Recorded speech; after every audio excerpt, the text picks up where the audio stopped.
I'm continually impressed and gladdened by the way the staff in the community work and their attitude, the way in which they really embed themselves within the community that they're delivering the service for.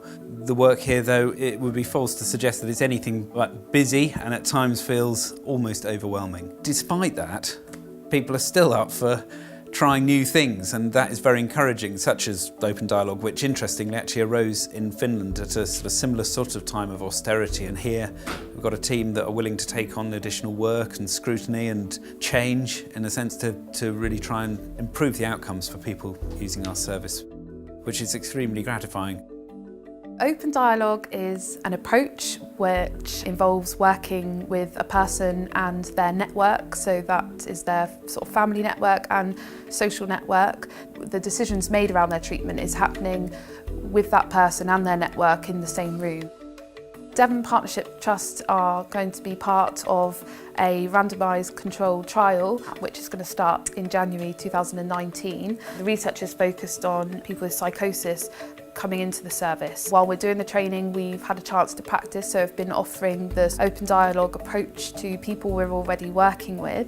We are learning a different way of working with people that puts the person at the centre of what we do. If a referral comes in for somebody within 24 hours, then we will look at arranging an open dialogue meeting, and the person is at the centre of who they want invited to that meeting. At least 2 people from the team would go along to that meeting to support that dialogue to open up. The feedback that I've had myself is that people feel listened. It opens up conversations that maybe they've never opened up, even with people that they're really close to. And I've had a couple that have attended on 4 sessions now, and each time something new comes up that they haven't spoken to each other about until they get into that meeting. I've spent the best part of 35 years involved in mental health services in one way or another.